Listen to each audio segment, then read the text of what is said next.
Hey, it's Carlos from NVSAUDIO. I had a few questions about the 2400.4 EvoX fitting in the older road glides. We've confirmed that it fits in all the street glides.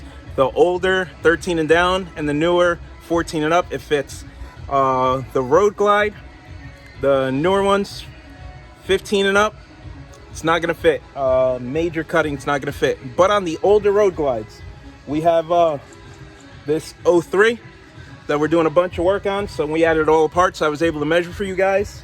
It fits. There's a couple of possible locations to mount with a little bit of trimming. It's a minor modification. You can get it in the fairing. We're going with a Sony Marine head unit in here. So it's got the shallow body, which means that radio bracket can be trimmed down.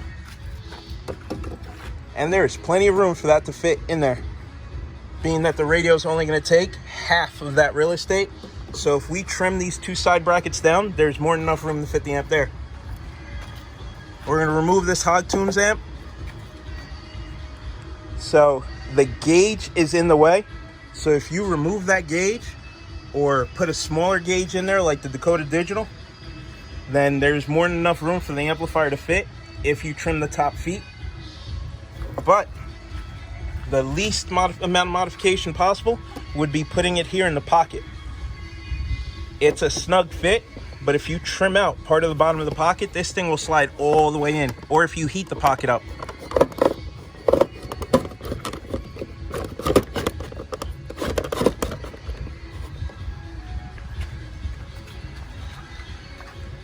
So the 2400.4 will fit 13 and down road glides. So you fit one on this side, one on the other side. If you're not comfortable with the tight fit, you can heat up the pocket here or trim the pocket and it'll slide right in there.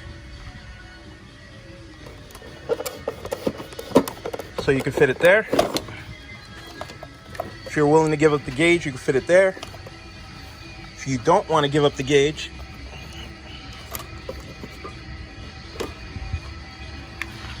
you could trim this bracket till it's flat on the bottom and lay it across this way. It will definitely fit.